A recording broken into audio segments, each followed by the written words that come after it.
अपने बच्चों को खुश देखना चाहता है। सृष्टि उन्हीं की रचाई हुई है, तो हमें इस संशय में नहीं पड़ना चाहिए। अपने मन से मानसिक पूजा करते हो, जितना हो सके करो, किसी की देखा देखी ना चले।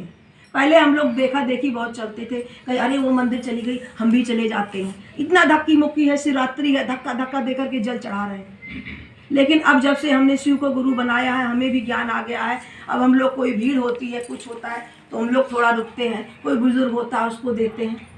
पहले जाते थे फटाफट ऐसे जल उड़ोले और चले आए, अब जाते हैं भाव में जाते हैं, हे महादेव आपका शिष्य आया है, मेरा प्रणाम निवेदन स्वीकार करो, महादेव आप कैसे हैं।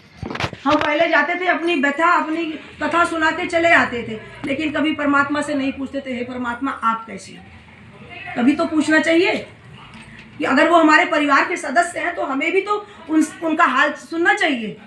इसलिए शिव चर्चा सत्संग कहीं पर भी आए जाए तो कहते हैं शिव चर्चा में जाइए तज मन का अभिमान, ज्यों ज्यों पग आगे बढ़े कोटि यज्ञ समान। करोड़ों यज्ञ के समान है हमारा एक एक कदम, अगर सत्संग की तरफ जाता है, शिव चर्चा की तरफ जाता है, या किसी अच्छे कार्य के लिए जाता है। जरूरी नहीं हम मंदिर में बैठ के पूजा पाठ करें तभी हमारे महादेव या देवी देवता प्रसन्न होंगे। अच्छे कर्म करके, गरीबों की, जरूरतमंदों की दया करके, पुण्य का काम करके, उनके प्रति अगर हमारे अंदर दया नहीं जागी तो उस पूजा भक्ति आपकी सब बेकार है। इसलिए स्वयं को प्रकाशित करना जरूरी है, अपनी बुराइयों को सुधार करके। जब हमारी अंदर, हम अपने अंदर कमियां देखेंगे, वैसे वैसे हम परमात्मा के समीप जाएंगे। जब परमात्मा के समीप जाएंगे तो परमात्मा हमें कष्ट देता है। और एक बात और लास्ट में कहना चाहूँगी, जैसे एक उदाहरण दे रही हूँ, जैसे गर्म हवा होती है या आग होती है, ठंडियों में हम आग जलाते हैं, उसके पास बैठते हैं तो हमें गर्माहट का एहसास होता है। कहीं बर्फ़ शीतल ठंडे क्षेत्र में जाते हैं, बर्फीली क्षेत्र में, तो हमें शीतलता का आभास होता है। और किसी सुगंधित बगीचे में गुलाब के फूल के पास हम बैठते हैं तो हमें खुशबू का सुगंधित हमें खुशबू आती है।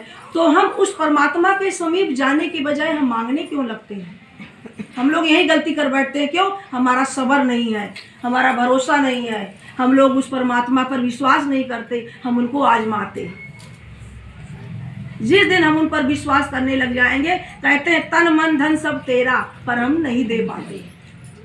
सिर्फ बोली में ही है, आरती में भी गाते हैं हम, पर हम कर नहीं पाते ना। तो जिस दिन हम ये सब बातों को अपने जीवन में उतारने लग जाएंगे, तब समझ लीजिए आपकी शिव चर्चा, आपका सत्संग, आपका भागवत, आपका शिव पुराण और सब सफल है। और जो अपने घर में वृद्धों की सेवा करेगी,